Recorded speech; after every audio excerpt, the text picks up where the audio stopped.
Oke, setelah tadi kita mendiskusikan terkait pendahuluan yang ada di modul rekrutmen ini, sekarang kita masuk settingan yang bisa dilakukan. Settingan yang bisa dilakukan ada beberapa sub modul, ada pembuatan kewenangan dan user dalam modul, terus pembuatan job position, terus ada pembuatan tahap rekrutmen dan dalam modul campaign-nya itu seperti apa. Terus import ekspor data pelamar, job position dan KPI itu caranya gimana.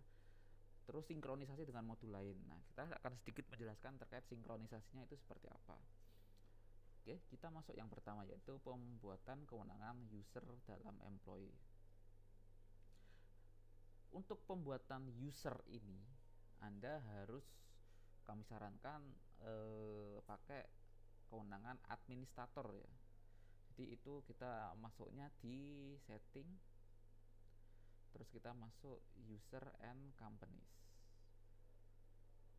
Nah, di sini ada beberapa contoh user yang sudah dibuat.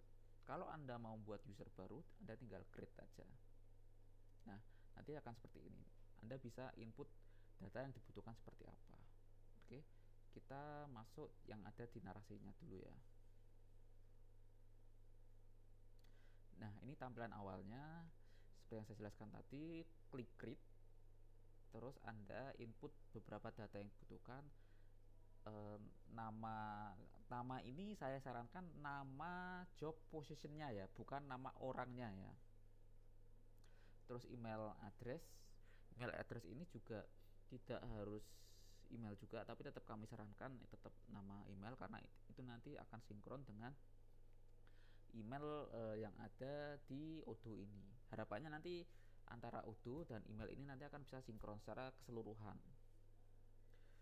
Terus karena ini kita lagi bahas modul employee, makanya kita akan fokusnya di employee.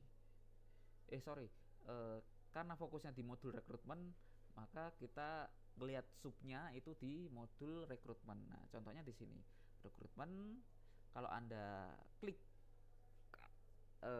arah panah ke bawah ini akan muncul officer atau manager.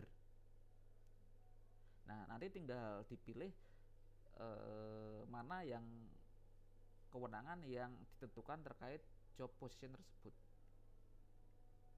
Kalau sudah Anda pilih, terus Anda klik action, terus change password. Tujuannya apa? Tujuannya untuk defaultnya itu memang belum ada passwordnya ya. Jadi kita harus memang buat atau add new password baru. Jadi setelah Anda klik change password, terus isikan password untuk user tersebut. Kalau sudah, klik change password. Nah, itu terkait cara pembuatan usernya. Terus di sini saya juga akan menjelaskan terkait apa sih bedanya fungsi officer sama manager. Kalau di sini juga ada user kosongan ya. Kosongan itu bukan user officer atau manager. Jadi dia tidak ada kewenangan apapun. Itu yang saya sebut dan saya namakan user kosongan. Nah, ini bedanya di kewenangan official sama manager. Sebenarnya nggak terlalu beda jauh ya. Untuk job position, application, resume and letter, report, configuration, hampir semuanya itu bisa muncul di dua kewenangan ini. Cuma yang perlu digaris bawah ini.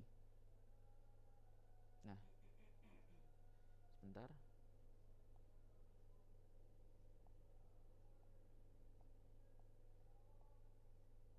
Nah, yang perlu digaris bawah itu ini. Jadi kalau official, kewenangan official itu tidak ada menu setting, sementara manager itu ada. Kalau saya breakdown itu seperti ini. Ini adalah menu yang ada di kewenangan manager.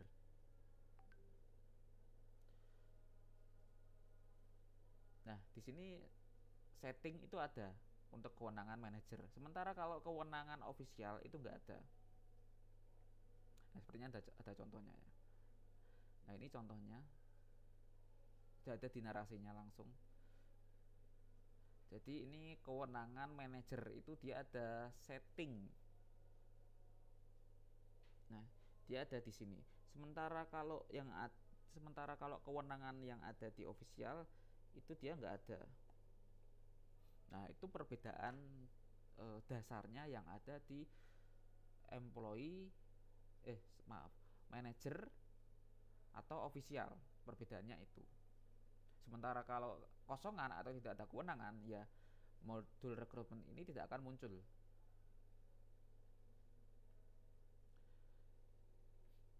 Oke, nah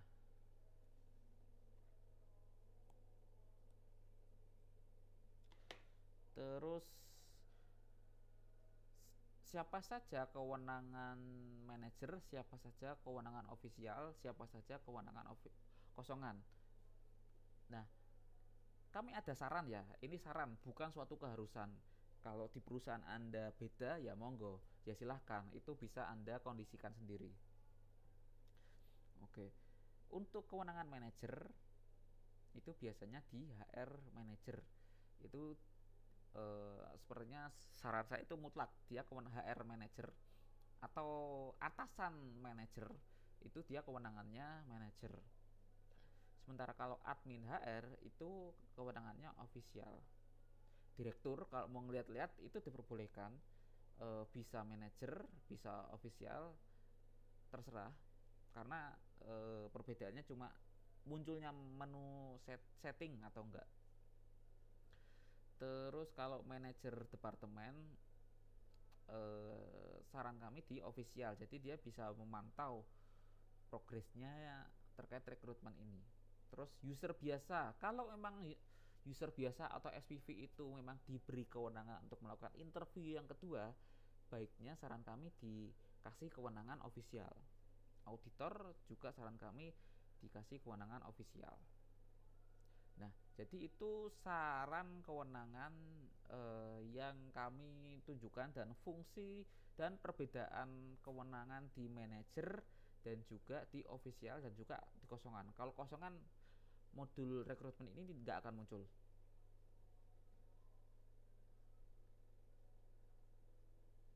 Oke, itu adalah cara dan mengatur dan setting kewenangan yang ada di modul rekrutmen. Jadi setiap job position itu terserah Anda mau kasih kewenangan apa, tergantung dari rule dari perusahaan atau SOP yang ada di perusahaan. Dia mengharuskan seperti apa. Itu saja terkait cara setting kewenangan yang ada di modul rekrutmen. Sekian dari saya, terima kasih. Wassalamualaikum warahmatullahi wabarakatuh.